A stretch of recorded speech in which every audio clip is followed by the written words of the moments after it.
The United States finds itself at a crossroads that reveals something far deeper than what we see in the headlines. When large-scale protests emerge and continue to grow, we're witnessing more than just public dissent.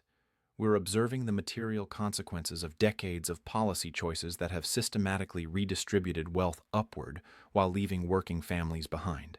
The economic foundation that once sustained a broad middle class has eroded through deliberate political decisions.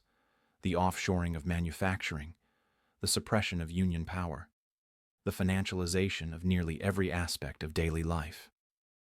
What we're seeing now in these expanding protests is not simply a reaction to one administration or one political figure. It represents a structural breaking point where millions of people are confronting the reality that the traditional mechanisms of representative democracy have failed to address their declining living standards, their job insecurity, their healthcare anxieties, and their children's uncertain futures.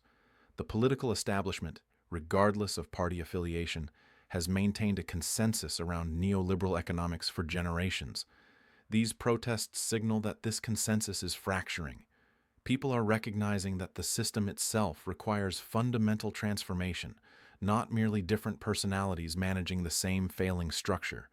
This is where history accelerates, where the contradictions within our economic system become visible to those who previously accepted them as natural or inevitable. The question we must ask ourselves is not whether protests are happening or even why they're growing larger. The question that matters, the question that cuts to the heart of what we're experiencing, is what these protests reveal about the fundamental structure of power in American society.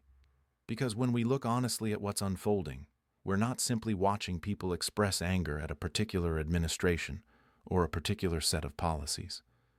We're watching the visible manifestation of contradictions that have been building for 40, 50 years. Contradictions that were always going to reach a breaking point. And that breaking point is now. Let me explain what I mean by contradictions because this is crucial to understanding the moment we're in. Since the late 1970s, American capitalism has undergone a transformation that restructured the relationship between labor and capital in ways that were unprecedented in the post-World War II era. The social contract that emerged after the Great Depression and was strengthened during the post-war boom, that contract has been systematically dismantled. We shifted from an economy where workers had genuine bargaining power, where unions represented a third of the workforce, where corporations understood that they had obligations not just to shareholders, but to workers and communities, to an economy organized around a single principle: maximize returns to capital at all costs. This wasn't an accident. This wasn't the natural evolution of markets. This was a political project carried out by both major parties, supported by academic economists, justified by ideological claims about efficiency and freedom, and enforced through institutions from the Federal Reserve to the World Trade Organization. What did this transformation mean in practical terms for ordinary people? It meant that productivity continued to rise, workers continued to produce more value per hour, technology continued to advance, and yet wages stagnated. For decades now, the wealth created by American workers has flowed upward to an increasingly narrow segment of the population. The gap between productivity and compensation, which moved in tandem for the first 3 decades after World War II, began to diverge dramatically. Workers produced more, created more value, generated more profit, and received a shrinking share of what they created. This is not a moral judgment, though it certainly has moral implications. This is a description of how the system was reorganized, how the rules were rewritten, how power was redistributed. Now, people can tolerate a great deal of hardship if they believe the system is fundamentally fair, if they believe that working hard will lead to security and opportunity, if they believe their children will have better lives than they did. The genius of American capitalism in the post-war period was that it could make those promises credible for a significant portion of the population, particularly white workers. Though we must acknowledge that these promises were never extended equally across racial lines. But even that limited compact has collapsed. Today, young people face housing costs that consume half or more of their income. They graduate with debt that will follow them for decades. They work multiple jobs without benefits or security. They delay marriage, delay having children, delay every major life milestone because the economic foundation that made those milestones possible for previous generations has been pulled out from under them. And here's where the protests become significant, where they reveal something that the political establishment, including those surrounding Trump, failed to anticipate. For a long time, the response to economic insecurity was fragmented. Some people blamed immigrants, some blamed trade deals, some blamed technology, some blamed their own failures, internalized the ideology that told them if they were struggling, it must be their fault. They must not have worked hard enough, must not have made the right choices. This fragmentation was enormously useful to those who benefited from the system as it was restructured. If working people are divided against each other, competing for scraps, blaming each other for their common conditions, they're not going to organize collectively to challenge the redistribution of wealth and power that created those conditions in the first place. But something is shifting, and we can see it in the nature and scale of these protests. People are beginning to connect their individual experiences to systemic causes. They're beginning to recognize that their housing insecurity, their medical debt, their job precarity, their inability to save for retirement, these aren't individual failures, but the predictable outcomes of policy choices made by people in power. When you cut taxes on the wealthy and corporations, when you deregulate financial institutions, when you allow private equity to strip assets from companies and load them with debt, when you permit pharmaceutical companies to charge whatever the market will bear, when you treat healthcare and education and housing as commodities rather than rights, you create the conditions for mass insecurity. And eventually, that insecurity translates into instability. Trump and those around him made certain promises.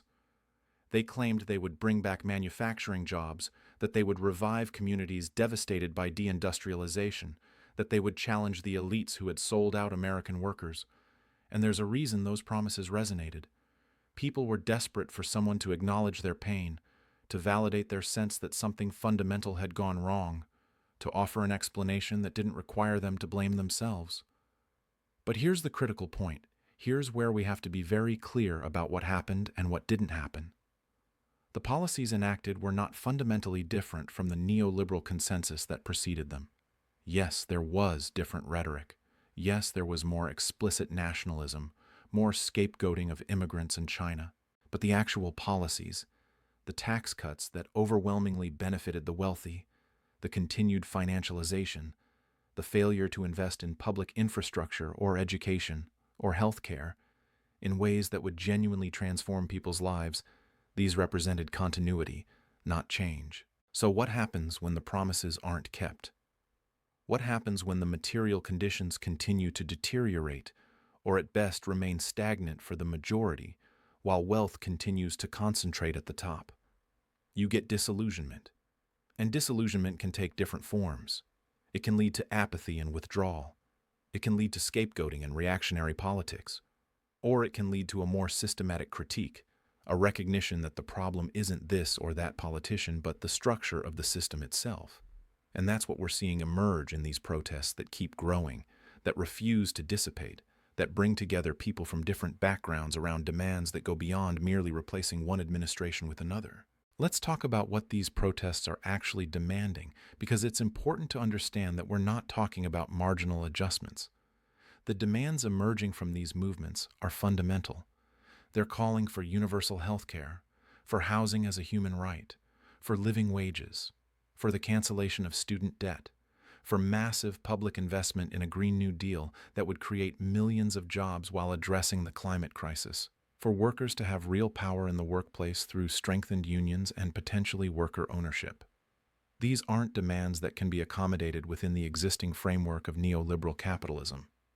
These are demands that require a reorganization of how we make economic decisions, who has power over investment and production, how we distribute the wealth that society collectively creates. And this is where the establishment, both Republican and Democrat, finds itself in a very difficult position, because they've spent decades telling people that there is no alternative, that the market must be allowed to function without interference, that government intervention distorts efficiency, that we can't afford social programs even as we spend trillions on wars and bailouts for banks and corporations.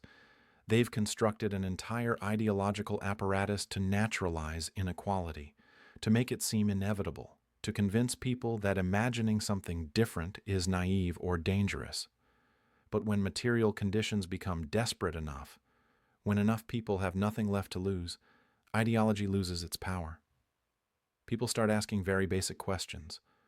Why in the wealthiest country in the history of the world do people die because they can't afford insulin? Why do we have more empty homes than homeless people? Why do workers produce so much and receive so little? Why do we accept as normal that 3 people have more wealth than the bottom half of the entire population? These questions are dangerous to the existing order because they don't have good answers within the logic of that order. You can't explain these outcomes as the result of efficient markets allocating resources rationally. You can't explain them as the inevitable result of natural laws of economics. You have to acknowledge that these are political choices, that they serve particular interests, that they could be different. And once people start thinking along those lines, once they start recognizing that the economy isn't a natural phenomenon like the weather, but a human creation that reflects power relationships, the ground shifts beneath the feet of those who benefit from things as they are.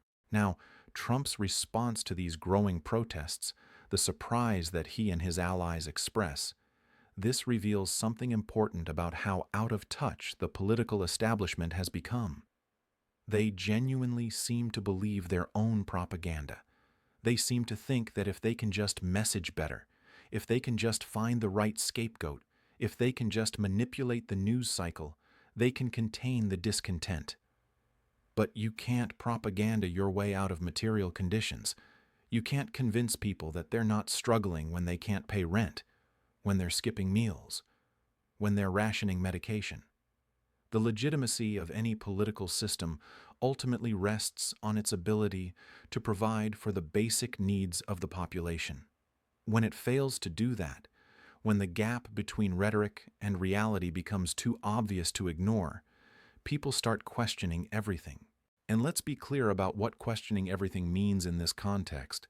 It means questioning capitalism itself, questioning whether an economic system organized around private profit can address collective needs like climate change, healthcare, housing, education. It means questioning the mythology of the American dream, recognizing that for most people it's become a cruel joke. It means questioning the political system that claims to be democratic while being so thoroughly dominated by the interests of the wealthy. These aren't abstract academic questions. These are questions that emerge from lived experience, from watching your community decline, from seeing your parents work themselves to exhaustion for wages that don't cover basic expenses, from recognizing that the future you were promised isn't going to materialize. The growth of these protests, the fact that they keep getting bigger rather than fading away, suggests that we're entering a period of genuine political instability. And instability can be creative, or it can be destructive. It can lead to progressive transformation, to the building of new institutions that genuinely serve popular needs, or it can lead to authoritarianism, to scapegoating, to violence. The outcome isn't predetermined.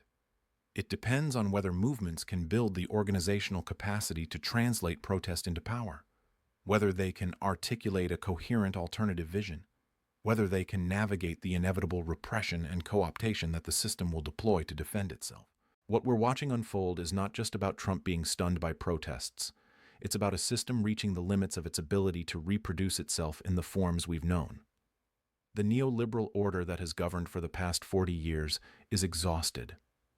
It can no longer deliver even the limited prosperity it once promised to a segment of the population.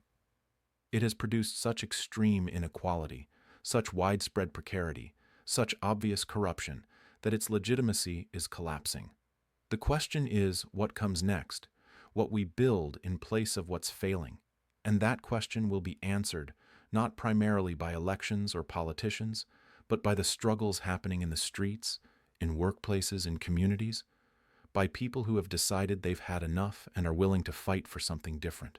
This is the historical moment we're in, and understanding it requires us to think systemically, to see beyond the personalities and the spectacle, to grasp the deeper structural forces at work. The protests growing larger despite attempts to suppress or ignore them, this is a sign that we're living through a transition, a breaking point, where the old order can no longer maintain itself, and something new is struggling to be born.